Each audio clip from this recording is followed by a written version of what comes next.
Lin Zhao était dans la cafétéria, regardant son thé, tout calme. La voix de l'animateur dominait le bruit des discussions et de la machine à café. Les scientifiques alertent sur une fonte inhabituelle des glaces. Les images satellites ont montré une baisse de 30% en 72 heures. C'était inédit pour l'humanité. Mais l'homme d'affaires à côté rit, disant que c'est juste encore plus d'alarmisme sur ce truc de changement climatique. Ces jours-là, les journalistes disaient n'importe quoi juste pour attirer le public. La fille à côté de lui, en remuant son café, dit « C'est vrai, c'était en 2012. C'était toute l'histoire du calendrier Maya. En 2017, le météore est passé à je ne sais combien de kilomètres. Chaque fois qu'une catastrophe prétendue approchait, c'était les mêmes mensonges pour obtenir des vues, seul le moment changeait. » Mais Lin Zhao, juste derrière eux, sert sa tasse de café tout en plongeant dans des souvenirs, non du passé, mais d'un futur qu'il avait déjà vécu. Un futur où ces mêmes voix sceptiques devenaient des cris de désespoir.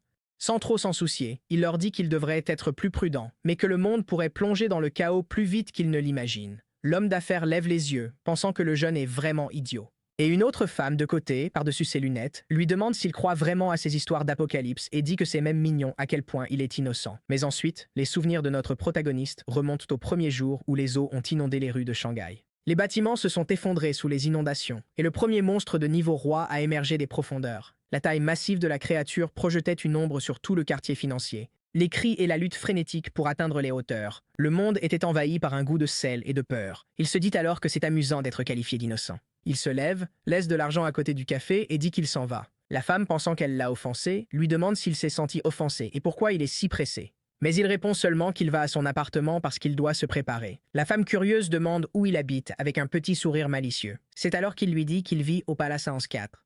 Ses yeux brillent aussitôt. C'est le plus grand et luxueux bâtiment du coin. Elle prend vite ses affaires, disant qu'elle est dans le design d'intérieur et, vu à quel point cet endroit est luxueux, ce serait très intéressant pour elle de voir l'architecture chez lui. Lin Zhao secoue juste la tête et dit qu'il y a des choses plus importantes que de lui faire visiter, puis il lui fait un signe d'au revoir, la laissant confuse. Dehors, il lève les yeux et voit le ciel clair de Shanghai. Aucun signe de la dévastation à venir. Personne à cet instant ne croirait ce qui allait bientôt arriver. 2 ans à survivre à l'apocalypse des inondations, la trahison qu'il a subie de Xiao Qing et la mort aux mains de Evil Z, tout cela n'était pas encore arrivé. Mais c'était déjà gravé dans sa mémoire, et cette fois, il serait prêt. Notre garçon traversa le hall en marbre du Palace 64 comme s'il en était le propriétaire.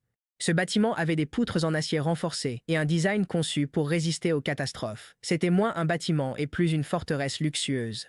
Dès que Lin Zhao entre, les filles espiègles sourient. Et pendant qu'il passe, il pense à comment cet endroit est devenu l'un des derniers refuges sûrs pour l'humanité. Il entre dans l'ascenseur qui monte silencieusement au 99e étage. Les portes en titane s'ouvrent sur ce qui devrait être un penthouse luxueux et ordinaire. Mais pour lui, le normal, c'était des murs bordés de caisses militaires au lieu de canapés de designer. Des piles de provisions atteignant presque le plafond, rangées de nourriture sèche, purificateurs d'eau, kits médicaux et munitions. Tout cela donnait à cet endroit luxueux l'air d'un labyrinthe de survie. Lin Zhao affiche un sourire rusé, disant que cette fois, la vengeance est excellente mais précise. Puis, 3 semaines plus tôt, il se réveille soudainement en sueur. Il pose sa main sur sa poitrine, se demandant ce qui s'est passé. Autant qu'il se souvienne, il avait perdu connaissance après avoir été frappé. Mais avant de se concentrer sur ce qui s'était passé, la petite fenêtre du système apparaît soudainement pour le salaud. Quelque chose que lui seul pouvait voir. Le système de la mère des talents du survivant. Avant même de comprendre ce que c'était, il obtient sa première capacité. Il acquiert le talent de technopathie et commence à se demander ce que c'est. Le système explique qu'il s'agit de la capacité de contrôler les appareils électroniques, même sans alimentation. C'était une compétence pour pirater et allumer des appareils. L'homme est chinois, et s'il y a une chose qu'il connaît, ce sont les systèmes.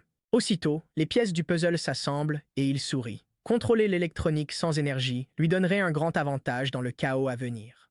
Son téléphone montre la date, 1 mois avant l'apocalypse du déluge, et il ne perd pas une seconde avant le déjeuner. Le salaud avait déjà créé de nombreux comptes bancaires et pris des prêts partout où c'était possible. Il a pris des prêts à son nom et celui de Xiao Qing, sa future copine qui le trahirait. L'argent est venu vite et bientôt, il aurait assez pour commencer à monter son arsenal. Le souci, c'est que, juste après être sorti pour ses plans, il les a croisés. Xiao Qing était déjà là, bras croisés et visage furieux. À côté d'elle se tenait Xiao Zheng, son frère. Comme un chien de garde avec un ton faux et prétendant s'inquiéter, elle demande où Lin Zhao se dirige. Sora comme ça, notre garçon fixe Xiao Qing et son frère. Voir leur visage a ravivé d'innombrables souvenirs. Il se projette 2 ans plus tard, en pleine apocalypse. L'eau était déjà là avec les créatures, et une grande partie de la ville était détruite. Il y avait des monstres en liberté, et les inondations étaient fréquentes. Lors d'un des rares jours où l'eau s'était un peu retirée, Lin Zhao est sorti pour chercher des provisions. En chemin, son téléphone sonne. Xiao Jiang. Sa voix retentit, disant que des gens allaient à l'appartement pour voler les provisions et qu'ils devaient revenir immédiatement. Lin Zhao revient en courant, désespéré, et ouvre la porte de l'appartement. Mais avant qu'il ne puisse comprendre ce qui se passe, quelque chose le frappe en plein dans la nuque. Sa vision commence à s'assombrir en quelques secondes, et juste avant de perdre connaissance, il parvient à se retourner juste assez pour voir Mao Ji et Xiao Jiang rire ensemble, tandis que Xiao Qing observait depuis le côté. Ses yeux glaciaux montraient clairement qu'elle était impliquée. Le souvenir s'efface et, de retour au présent, il fixe les deux qui le trahiront plus tard. Zhao Xing demande encore ce qui se passe. Elle veut savoir pourquoi elle reçoit des messages disant que quelqu'un prend des prêts en son nom. Lin Zhao reste calme et dit que son compte a été piraté. Il semble que quelqu'un ait obtenu leurs infos et qu'il aille à la banque pour régler ça. À ce moment-là, Xiao Jiang crie et attrape Lin Zhao par le col, disant qu'il ment, demandant s'ils pensent vraiment qu'ils sont assez bêtes pour croire qu'il ferait ça. Mais juste quand il allait dire que Lin Zhao ne partirait pas avant d'avoir réglé ça, il prend un coup de poing en pleine bouche. Mon Dieu! La précision était parfaite, une compétence développée durant les temps de survie. Xiao Jing se tord de manière étrange et s'effondre inconscient sur le sol. À ce moment-là, la sœur hurle de désespoir, demandant si Lin Zhao a perdu la tête, mais il ajuste son manteau et demande si elle pense vraiment que c'est de la folie. Elle ferait mieux de se préparer car elle n'a aucune idée de combien ce monde deviendra fou. Puis il se retourne et part, laissant l'idiote à genoux près de son frère. Il prend le bus et se dirige vers un bâtiment en ruine à la périphérie de la ville. De l'extérieur, on dirait que l'endroit est désert, peinture écaillée, fenêtres poussiéreuses et personne en vue. En s'approchant de la porte, il frappe 3 fois, fait une pause, puis frappe 2 fois encore. Bien sûr, il savait comment aller au marché noir. Soudain, une fente s'ouvre dans la porte et quelqu'un demande le code. Lin Zhao dit juste qu'il a vu le dragon azur. Avec cela, la porte s'ouvre et à l'intérieur, des armes tapissent les murs. Cependant, notre garçon ne cherche pas à attirer l'attention puisqu'il vient de revenir. Il choisit un pistolet simple, silencieux et basique. Il a payé avec l'argent des prêts et a glissé l'arme dans son manteau sans dire un mot. Ensuite, il s'est rendu dans une agence immobilière luxueuse avec des fenêtres du sol au plafond. Le courtier a été surpris lorsque Lin Zhao a dit qu'il voulait vendre son appartement sur le champ et que l'offre était de 25% en dessous de la valeur du marché. Ce serait facile pour le gars de récupérer ce profit. La négociation fut rapide. L'agent savait qu'il pouvait acheter cet appartement, le revendre à un prix plus proche du marché et faire un bénéfice de 20% vite. La seule condition posée par Lin Zhao était de rester quelques jours de plus avant de déménager pour faciliter la vente. L'opportunité de profit était trop belle, alors le gars a accepté et notre garçon est parti. En marchant, il se demandait pourquoi il n'avait pas utilisé ses pouvoirs de technopathie pour transférer de l'argent direct sur son compte. Le problème, c'était que le monde était encore organisé et que s'il le traçait, les choses deviendraient compliquées. Pour l'instant, il préférait rester discret. Pourquoi risquer alors qu'il connaissait tous les numéros qui allaient sortir? Il se souvenait très bien de ce jeu de loterie, car c'était juste quelques jours avant que le déluge ne détruise tout. Alors, il se dirige vers un magasin de loterie. Évidemment, il le remplit avec une confiance extrême et le caissier trouve cela un peu étrange, mais ne dit rien. Sur le chemin du retour, il sent déjà qu'on l'observe de loin. 2 gars masqués en vêtements sombres, juste en train de regarder. Il est sûr que ce sont des sbires, soit de Xiao Jiang, soit de Mao Ji. Même s'ils n'étaient pas des amateurs, ses sens étaient trop aiguisés pour cela. Il rentre chez lui en sécurité, mais maintenant il sait qu'il est surveillé. Le lendemain matin, Lin Zhao appelle un numéro, tandis que ses yeux restent fixés sur la télévision où il parle de la fonte des glaces. La personne décroche et immédiatement il dit qu'il veut louer un box de stockage dans la rue Jinling, celui qui est immense près du palais 104, et il en a besoin pour aujourd'hui. Le gars propose un prix élevé qui ferait hésiter n'importe qui, mais Lin Zhao dit juste qu'il va transférer l'argent car il veut y accéder aujourd'hui. Il raccroche, prend son ordinateur portable et commence à acheter des conserves, aliments secs, matériel militaire et un filtre à eau. Il avait besoin d'articles avec une longue durée de conservation, pas juste quelques mois. Comme d'habitude, il paie un supplément pour une livraison rapide. Mais en quittant la maison, les 2 gars voient encore Lin Zhao monter dans un taxi. L'un d'eux se plaint au téléphone que le gamin vient de partir. De l'autre côté, Xiao Jing leur ordonne de le suivre et de ne pas le perdre de vue cette fois. Ils le suivent donc jusqu'au quartier industriel et le voient déverrouiller un immense entrepôt. Les camions arrivent sans arrêt, déchargeant plein de fournitures. La journée est longue et le soir, les hommes de main appellent pour dire à Xiao Jiang qu'ils ont trouvé la cachette du gamin. Ils stockaient des tonnes de nourriture. Étrangement, il y avait aussi beaucoup de matériel militaire. Xiao Jing leur dit immédiatement d'entrer pour découvrir ce qu'ils préparent. Les gars acceptent, mais disent que la paix doit en valoir la peine. Cette fois, à la tombée de la nuit, ils entrent par une porte latérale. Une fois à l'intérieur, ils voient des rangées pleines de provisions. L'un murmure qu'il y a assez de nourriture pour durer des années. Un autre jette un coup d'œil et voit des kits médicaux, un filtre, et décide instantanément d'appeler Xiao Jing. Il décroche dès la première sonnerie, écoute ce qu'ils disent, et leur dit déjà de tout brûler.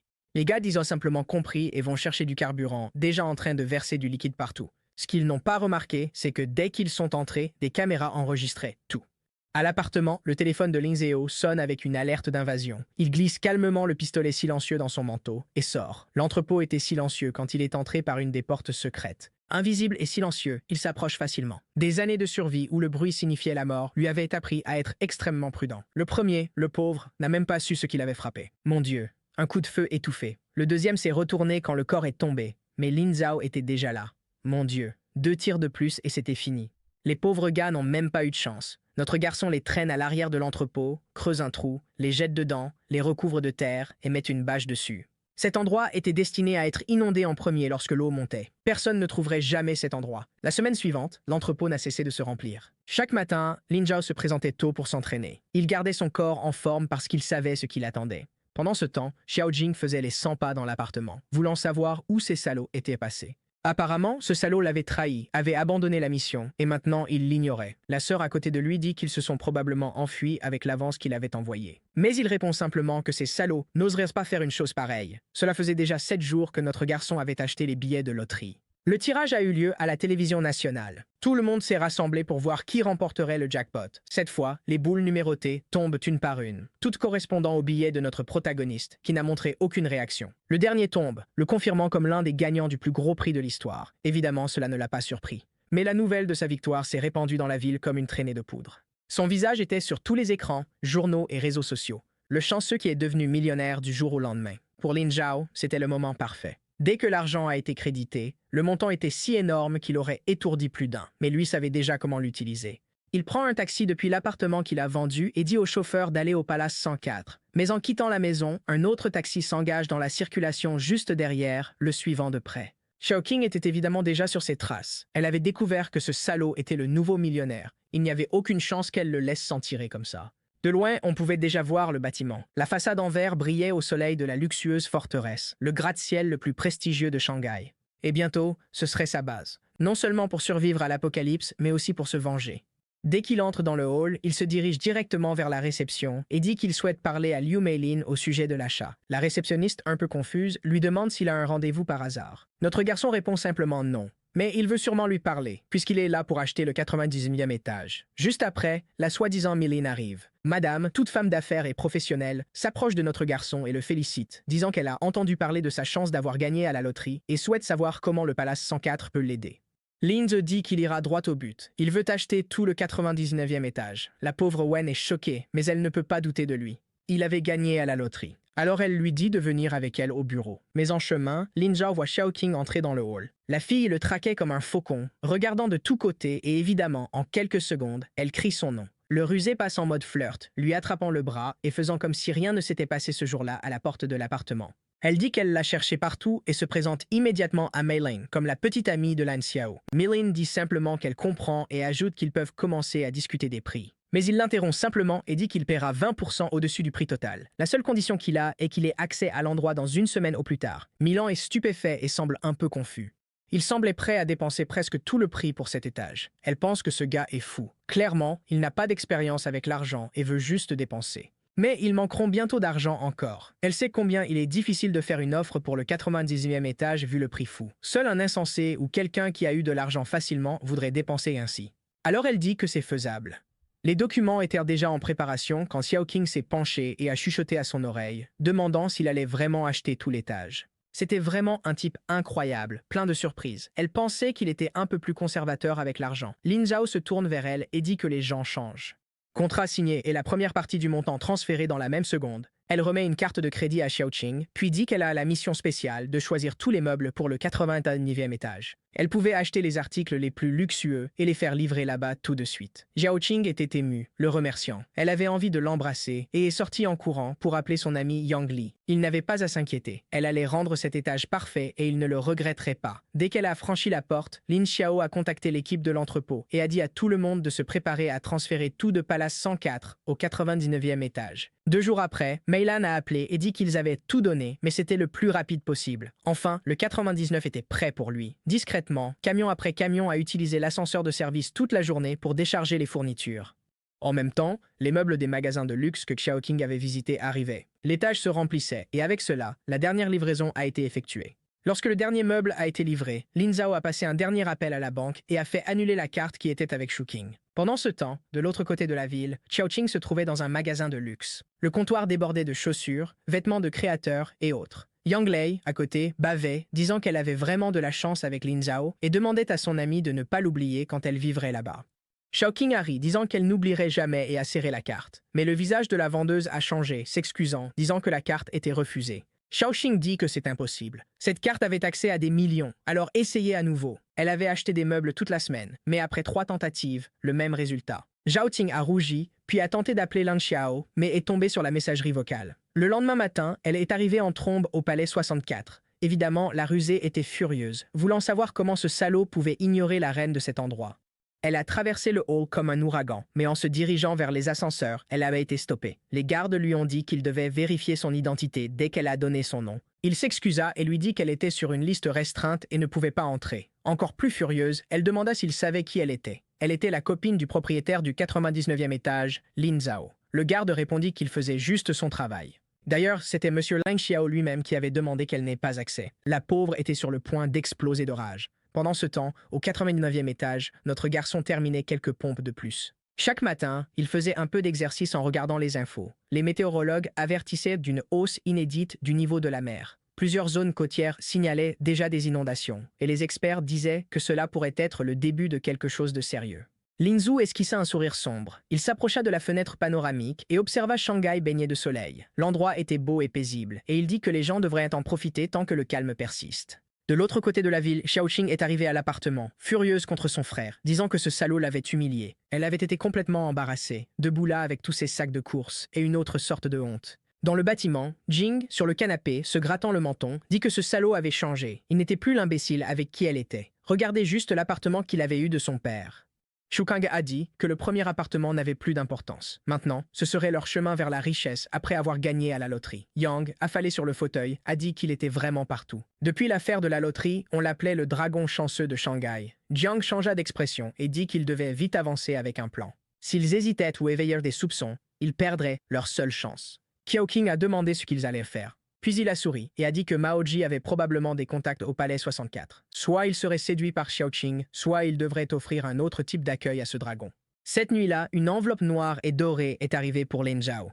Sa présence était requise au gala annuel de l'élite de Shanghai qui se tenait au palais 64. Une grande fête à 19h dans le hall. Il trouve cela amusant que le timing soit parfait. Cette nuit-là, c'était quand la première inondation frapperait Shanghai. Cela pourrait être une bonne chance de voir qui serait dans ce bâtiment et comment tout commencerait. Il devait surveiller ceux avec des ressources et peut-être des capacités pouvant faire la différence. Dans les jours avant l'événement, il intensifiait son entraînement et remarquait que son corps réagissait plus vite que d'habitude. Des muscles qui mettaient des mois à se former apparaissaient maintenant en quelques jours. C'était peut-être une réincarnation. Avantage, mais il n'en avait aucune idée. En attendant, il a mis en place de nombreux détecteurs de mouvement, renforcé les portes, amélioré le système de surveillance avec de l'IA, et même plusieurs générateurs chargés pour tout ce qui arriverait la nuit de la fête. Il s'est regardé dans le miroir et a vu que le garçon reflété n'était plus le même que celui qui était mort aux mains de Maoji. Avec cela, il se dirige vers l'ascenseur. La descente du 90e au premier étage fut interminable. Lorsqu'il atteint le hall, la porte s'ouvre et la musique de fond et les conversations l'accueillent. Le lieu luxueux brillait avec toute l'élite de Shanghai. Des yeux curieux le fixaient. Tout le monde savait qu'il était l'homme qui avait gagné à la loterie, le genre de nouveau riche, extrêmement célèbre. Une serveuse propose du champagne. Il le prend et reste dans le coin, gardant un œil sur tout. De loin, il aperçoit la redoutable Chen Mina, la médaillée olympique de tir. Son visage était dans de nombreuses pubs avant les inondations. En entendant parler des autres, elle semblait indifférente à son arrivée. Vu sa veste et ses bottes, il était clair qu'elle se moquait de l'étiquette et n'était pas là pour socialiser. Luke Lin-Zhao se souvient de l'avoir croisé une fois au début du désastre. Les morts sur AM Xian l'avaient sauvé une fois, mais ils n'avaient jamais parlé. Près de l'entrée, Xiaoqing et Yang Li entrent discrètement. Une maligne a toujours eu un radar d'homme et a vite repéré notre garçon. Elle traverse le hall en souriant comme si de rien n'était, revient et s'assoit sur la chaise de Lin Xiao sans demander et lance déjà un « Salut beau gosse !» Elle se penche, exhibant tout ce qu'elle a, et dit qu'elle essaie de lui parler depuis des jours. Que se passe-t-il? Lin Zhao, cependant, ne regarde même pas son homme. Il lève juste son verre et continue de boire. Elle lui dit d'arrêter de faire l'idiot, de ne pas agir ainsi. Commence à passer sa main sur lui et demande ce qui se passe. A-t-elle fait quelque chose? Si oui, elle veut s'excuser. Il doit comprendre qu'il ne peut pas l'ignorer ainsi, sinon elle lui manque trop. Mais bon sang, Lin Zhao ne dit pas un mot et continue de fixer la foule comme si elle n'existait pas. Soudain, le sourire de Xiaoqing commence à s'effacer. Elle se met alors à crier, demandant s'il va vraiment continuer à l'ignorer comme ça après tout le temps qu'ils ont passé ensemble. Voyant qu'il ne répond toujours pas, elle lance son champagne, il frappe la table et éclate. Le bruit réduit immédiatement la fête au silence, et tout le monde se tourne vers elle. Même Chen Mei-na, dans son coin, surveillait l'agitation de l'autre côté de la salle. Le gros type s'est figé en pleine discussion, attiré par le bruit. Il était la raison principale de leur entrée dans cet endroit. Xiaoqing criait, demandant s'il se considérait supérieur à elle simplement parce qu'il avait remporté la loterie. Elle se lève pour le gifler, mais Lin Xiao attrape calmement son poignet. Elle lui dit de la lâcher, affirmant qu'il agresse une dame, tandis que Mao Zi se fraye un chemin à travers la foule, furieux de loin.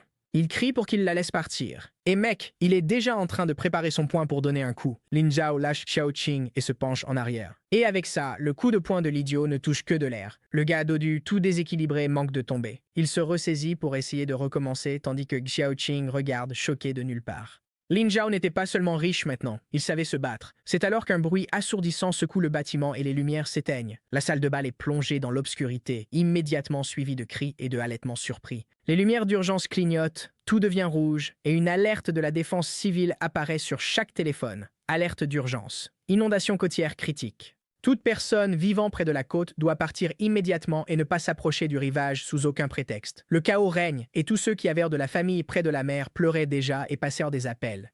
Lin Xiao, lui, observait tout avec froideur. Il prend un verre de champagne et va vers l'ascenseur. En appuyant sur 99, il ressent une secousse étrange. Un pouvoir de technopathie s'active en une seconde et il a l'impression d'être connecté à tout le réseau de sécurité. Avec cela, il commence à fermer toutes les portes d'urgence à chaque étage multiple de 10. En d'autres termes, au 10e, 20e, 30e, 40e jusqu'au 90e étage, tout était fermé. Maintenant que tout commençait, il n'y avait plus aucune raison de cacher ses pouvoirs, et avec tout verrouillé, personne ne pourrait monter les escaliers une fois que l'eau monterait. Avec cela, l'ascenseur monte, laissant la panique derrière. Pendant ce temps, dans la salle de bal, les lumières se rallument. Tout le monde hésitait et avait peur. Quand Chen Mina est apparue, elle a levé les mains et a demandé à tout le monde de rester calme, les informant qu'elle avait confirmé avec les autorités que cette région de Shanghai était sûre. Ils étaient loin de la zone inondable, donc cette alerte avait été plus une précaution pour eux. Sans oublier que le palais 104 n'était pas en danger, ils pouvaient donc profiter de la soirée. Certains invités méfiants sont partis, mais la plupart ont soupiré de soulagement. En quelques minutes, la musique a repris et le champagne a été servi à tous. La fête a repris. À ce moment-là, Xiao Jiang s'est précipité à la recherche de sa sœur après les nouvelles de l'inondation au milieu de la salle de bal. Mao Ji cherchait toujours ce salaud de Lin Zhao quand soudain il a aperçu Chen Minowei au fond, le téléphone à l'oreille. Elle avait l'air un peu frustrée et tout de suite le gros bonhomme y a vu une opportunité. L'homme lisse sa chemise, ajuste sa ceinture et s'avance vers elle. Il arrive en demandant si le signal est mauvais pendant cette urgence. Il s'approche et veut savoir qui elle appelle. Elle jette un coup d'œil sans souci et dit qu'elle appelle son manager pour lui dire de partir, laissant clairement entendre qu'elle n'était pas intéressée à lui parler. Mais le gros se présente comme Moji et dit qu'il possède la moitié des entreprises de la région de Punang. Lui a-t-elle déjà entendu parler du groupe de la mer Rouge? Chen Mina l'ignore complètement et il force un sourire. Soudain, il lui saisit le téléphone. Elle le réclame furieuse, mais il dit qu'il veut juste s'assurer d'avoir un peu de son attention pendant ce moment. En jouant avec le téléphone, il dit qu'on ne croise pas souvent un médaillé olympique. Il a entendu dire que sa performance était incroyable, et il a hâte de la voir. Mais Chen Mina tend simplement la main et lui dit de le rendre maintenant. Mao Ji, cependant, continue comme si elle n'avait rien dit, expliquant que dans son domaine, les choses sont un peu différentes. Il connaît toutes sortes de gens, politiciens, célébrités, même d'autres athlètes. Il se penche vers elle et l'avertit qu'il est bon de savoir que dans une ville comme celle-ci, où il contrôle les choses, elle pourrait disparaître. Ken Mena, cependant, voulait juste récupérer son fichu téléphone. Pendant ce temps, au 99e étage, Lin Zhe était détendu dans son fauteuil, une coupe de champagne à la main, observant par la fenêtre panoramique. À l'horizon de la ville, les premiers signes de désastre apparaissaient. Là où un ciel clair aurait dû être, une ligne sombre d'eau avançait sur Shanghai. Il savait que tout serait englouti, tandis que 99 étages plus bas, la fête devenait chaotique. Tout le monde était ivre, trébuchant et criant. Un homme d'affaires d'âge moyen sort en titubant, téléphone à la main, disant qu'il part. Il sort du palace 64, une brise fraîche frappant son visage. Il était si ivre qu'il ne pouvait marcher droit, mais le taxi arriva vite. Cependant, en ouvrant la porte, il entendit un bruit étrange. De l'eau. En regardant sur le côté, une énorme vague tournait au coin. Le taxi a été percuté et la voiture est tombée sur l'homme. Il n'a même pas eu le temps de crier. L'eau a tout englouti. L'impact fit trembler le bâtiment et dans le hall, les lustres vacillèrent et s'écrasèrent au sol.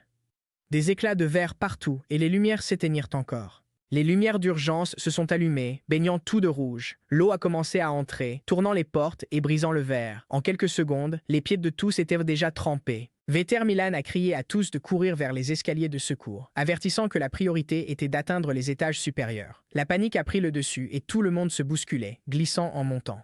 Katmina s'est dégagée de Maozi et a couru vers l'ascenseur. Elle appuie sur le bouton, mais aucun son ne signale un mouvement. Clairement, ça ne marchait pas. Elle se tourne pour aller vers les escaliers de secours. Mais soudain, Maoji apparaît, la tire et la jette au sol, sans même regarder en arrière. Il ouvre la porte et monte les escaliers en courant. Pendant ce temps, au 99e étage, Lin Zhao observait tout à travers les caméras. Le hall était chaotique. Maoji avait été le premier à atteindre les escaliers, mais l'eau montait rapidement. Il remarque sur l'un des écrans à la sortie de secours où Chen Mina était au sol après avoir été jeté par Maoji. La panique se répandait alors que tout le monde trébuchait. Xiao Jiang a tenté de se frayer un chemin et a attrapé le bras de sa sœur pour partir. Il lui dit de courir, l'attirant, disant qu'il devait la monter. Mais à la porte, Xiao Qing vit Chen Meina à genoux. La pauvre fille essayait encore de se relever. Leurs regards se croisèrent un instant et on pouvait voir que Chen Mina souffrait ou que quelque chose était arrivé à sa cheville qu'elle tenait. Mais Man Xiaoqing hésita seulement un moment, puis tourna le dos et courut avec son frère. La demoiselle enchaînée. Chen Mina a tenté d'appeler à l'aide, mais c'était trop tard. Elle a essayé de se relever en s'appuyant sur la rambarde, mais sa cheville ne l'aidait pas. La douleur dans ses jambes revint.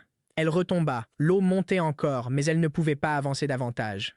Xiaoqing et Jiang ont ignoré ses appels et ont continué à monter. Puis Liu Milan est arrivé avec un des derniers groupes d'invités et a commencé à guider tout le monde en haut des marches. Elle s'arrête quand elle voit Chen Meina l'appeler et se précipite pour lui demander si elle peut marcher. Kanmina secoue la tête, serrant les dents, disant que malheureusement elle s'est foulée la cheville. Et puis Liu Milan. Sans hésiter, elle la soulève sur son épaule et lui dit de se pencher. Elles montaient ensemble. Avec ça, les deux commencent à grimper. Chaque pas était une bataille avec cette fille et sa cheville est blessée. Ils étaient déjà gelés par l'eau, probablement déjà jusqu'à la taille là-bas. Chen Mina s'accrochait fermement pour quitter l'épaule de l'un tout en tenant l'autre main sur la rampe. Arrivé au 5e étage, il était clair que l'eau ne montait plus. Enfin, les 6 avaient laissé l'inondation derrière eux. Épuisés, trempés, mais au moins en sécurité pour l'instant. À chaque étage qu'ils montaient, plus de gens apparaissaient. Muzi entre dans la salle de bal au 10e étage. Il semble qu'il ait frappé à la porte de secours longtemps sans qu'elle s'ouvre. Peu importe ce qu'il faisait. Le gars corpulent était trempé d'eau et de sueur, maudissant cette fichue porte qu'il avait frappée. Cette salle de fête ressemblait plus à un casino de luxe, table de poker, machines à sous et un bar complet. C'est parce qu'au palais 104, tout le 10e étage était une salle de bal à thème. Maoji entre immédiatement, laissant des empreintes mouillées. Et juste après, Xiaoqing et Xiaojiang arrivent. Ils entrent en trébuchant, tout aussi trempés. Man Xiaojing appelle immédiatement Maoji, disant que l'eau en bas a monté à une vitesse folle. L'expression de Maoji change immédiatement et il lui dit d'écouter. Le passage vers le 10e était scellé et un groupe de survivants allait bientôt arriver. Ils devaient contrôler cet endroit avant que les choses ne se compliquent. Peu après, plus de survivants ont commencé à arriver, tous avec des visages pâles, vêtements trempés et certains s'effondrant directement au sol. Les gens étaient terrifiés. Enfin, Liu Meilin et Chen Menan sont arrivés, portant encore la fille. L'homme. La cheville était enflée. Tout le monde a vite remarqué que le casino était devenu un chaos total. Les gens se battaient pour de l'espace. Certains pillaient le bar pour trouver à manger, tandis que d'autres restaient assis, sous le choc. Au milieu de tout ce chaos, soudain, le bruit d'un coup de feu a retenti. Tout le monde s'est figé. Puis ils ont vu Moussi debout sur une table de poker avec une arme pointée vers le plafond. Il a crié, demandant à tous de faire attention et a annoncé qu'il était maintenant le chef ici. Ils avaient besoin de nourriture, d'eau, de médicaments et de tout ce qu'ils pouvaient trouver. Il ferait mieux de former des groupes et de descendre aux étages pas encore inondés avant que l'eau ne monte plus. Soudain, il leur lance un faux sourire et dit de ne pas s'inquiéter. Bien sûr, ils allaient tout partager équitablement. Ils devaient juste tenir jusqu'au matin. Demain, l'eau commencerait sûrement à baisser et tout le monde sortirait sain et sauf. Mais un autre cadre, trempé et riant, dit au gros de le chercher lui-même, voulant savoir qui a dit qu'il était le roi maintenant sauf balle dans la tête, monsieur. C'est alors que Muzi tue le premier. Tout le monde hurle de panique, mais se tait quand il pointe à nouveau le pistolet sur eux, demandant qui veut savoir s'il est le roi. Évidemment, personne ne répond. Il dit simplement que si c'est le cas, alors il ferait mieux de commencer à former des groupes pour aller chercher des provisions. Tout le monde se précipite pour obéir, l'homme à droite, terrifié, se déplaçant à chaque pas dans un coin. Milan trouve une trousse de secours derrière le bar et soigne la cheville de Chen Mina. Elle le remercie en serrant les dents pendant que Milin ajuste le bandage. Les survivants se regroupent, tous tremblants, la peur visible sur leur visage, tandis que Maozi est assis dans le fauteuil comme le roi du lieu, observant simplement les groupes revenir avec des bouteilles et des provisions. Des snacks des distributeurs, des couvertures des costumes, tout est à ses pieds. Xiaoqing, toute courbée, tend une serviette avec un sourire tordu, disant que c'est ce qu'elle a pu obtenir. Pendant ce temps, 89 étages plus haut, Lin Zhao regarde l'heure. Il se fait tard, alors il allume le chauffage. Il prépare un steak parfait dans la cuisine et s'assoit pour manger. Ensuite, il bâilla et alla dormir, souriant, indifférent à la souffrance de tous. Le soleil du matin frappe à Shanghai, mais elle était inondée d'une teinte étrange. Autrefois pleine de vie, maintenant de l'eau sale s'étendait à l'horizon. Les sommets des gratte-ciel ressemblaient à des îles solitaires au milieu de la mer. Un homme s'accrochait à un panneau flottant. L'homme. Il avait repéré le sommet d'un bâtiment et essayé de nager pour l'atteindre. Mais en un instant, quelque chose passa sous lui dans un coup violent. L'homme fut entraîné vers le bas et son cri fut étouffé sous les vagues. Pendant ce temps, bien au-dessus, un avion tournait en rond, moteur tremblant. Le pilote cherchait une piste d'atterrissage depuis la nuit dernière, mais il n'y avait que de l'eau. Le carburant était déjà presque épuisé. Sans option, il a tenté un atterrissage impossible sur le toit de l'un des rares bâtiments encore au-dessus de l'eau. Évidemment, ce fut un échec total et l'avion a été submergé tandis que l'explosion projetait de l'eau dans le ciel. Au 89e étage, Lin Zhao s'étira alors que le soleil passait à travers les rideaux. Après une douche chaude, il prépara du café et des œufs, mangeant tranquillement en regardant les infos des inondations sur sa tablette. Après le petit déjeuner, il fit ses pompes, comptant chaque fois. 89 étages plus bas, les survivants se blottissaient, effrayés et frigorifiés. Près du distributeur, un homme distribuait les dernières collations et annonça que c'était tout, il n'y avait plus de nourriture ici.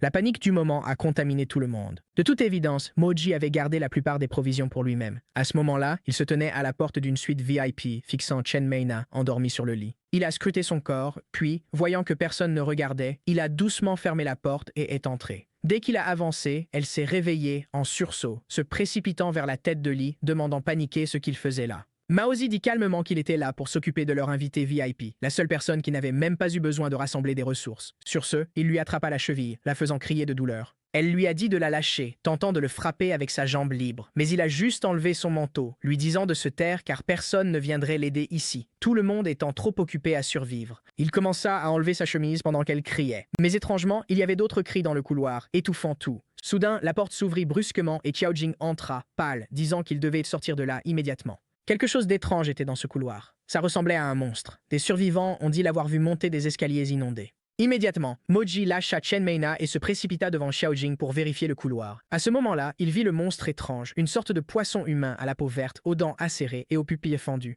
Tout le monde paniquait, cherchant à se cacher. Beaucoup étaient déjà paralysés. Maozi regardait autour, cherchant un moyen de fuir. Il voit alors un vieil homme figé de peur. L'homme. D'un geste, il attrape le gars et le lance vers la créature en disant « Tiens, mange ça !» La créature, affamée, attaque aussitôt la cible la plus facile. Pendant que la bête était occupée, Maozi courut vers la porte fermée menant aux étages supérieurs. C'était une simple porte coupe-feu en acier, et il devait maintenant décider.